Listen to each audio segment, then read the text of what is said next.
Hey everybody, TacBishop here. I wanted to show you something that I came across. I forgot about it. I haven't been in my over the road or my highway truck in a while, and I had taken all my stuff out and threw it out in the garage, and I was going through some of it, and I found this emergency medical kit that I had put together. It was something that through the years I was always coming up on accidents. You know, every month or so I would be the first person at an accident scene, or maybe pretty close to it, where I would beat the state troopers or the police and the emergency or fire department, whoever was on the way. I'd be pretty close to being the first person on the scene. And about every time somebody's bleeding, or one time I came up on an accident and I was there before the ambulance, and it was a motorcycle crash, and it was pouring rain. That's a lot of the reason he crashed. But they had a floor mat, holding a floor mat over his face so he wouldn't be just rain directly into his face. You know, nobody had anything there. He was cut, bruised, and they were just doing the best they could with what they had.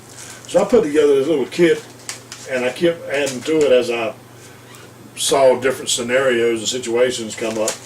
And I had everything from, this is a cheap tarp. It's about $5 tarp.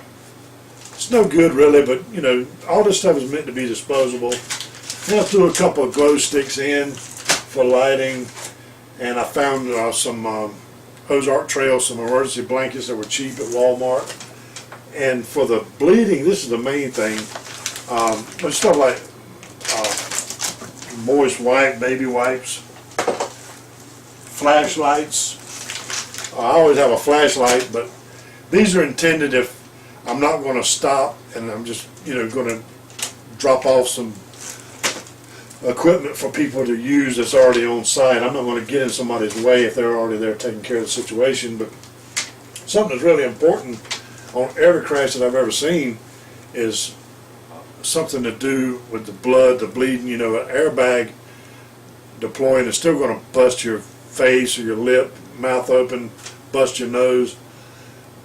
They always somebody bleeding in an accident. So I went and bought a couple of packs of baby diapers. Is what these are. They're clean. They're really absorbent. These maxi pads, a lot of people laugh when I show them this. These are really super absorbent. You open this up.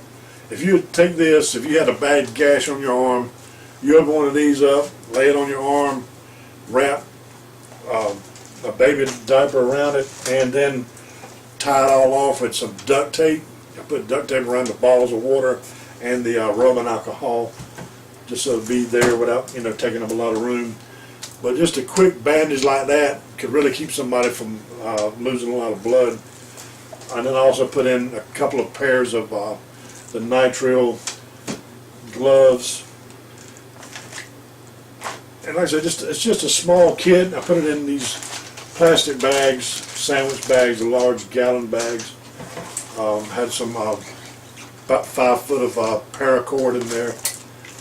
Just something that I would have if I needed to get out of the truck. I kept most of this above my head. There's a little pocket right above the driver's side, and if I needed to get out with it, I have something to work with. And if somebody was already on scene and maybe they didn't have the proper, I mean, I've seen people stand on the side of the road with their own shirt. You know, I don't know how sanitary that would be, but you're already bleeding and they've got their own shirt holding their eye, trying to stop blood. But it's always nice to be able, I've only used this once, just ride by and just toss this out. You know, like, here you go. If you're not going to stop, if people's already on scene, they don't need you. Like, here you go. And then they have all these little things here. You can get a little case like this cheap for just little Band-Aids or what have you. Purell hand sanitizer. You can get all these things for about $1 a piece, and it probably costs you, what, $20 to make these little kits up. But you got to have something if you're going to help people. If you're just going to drive by, you know, and you know, you don't ever know, another truck driver, somebody at your job site could get hurt, and you have something to go to, something that actually works. If you go to a lot of these first aid kits, most of them just have a bunch of Band-Aids and what have you in there. You know, you need something that's really going to be a trauma stopper, you know, really a bloody, gushing nose that really needs some attention, because, you know, people nowadays are so afraid of blood. But just little things like this can really make a difference. And it's just something that, I forgot all about it. Like I said, the tarp, I think I covered everything, but I'll put it all together now and show you what it looks like when it's all in the packaging. And there it is, all packed together in 2 bags. I have the rain gear and the night gear in 1 bag. This is all to do with bleeding and cleaning out wounds and what have you. You can separate the 2 real easy if you don't need one, or, you know, if you come upon an accident at night and maybe they need all of it, you can just, here you go, and you know, maybe you need to keep rolling. But that's just something I threw together, thought I'd share it with everybody and see how you like it. Anyway, TacBishop, signing out.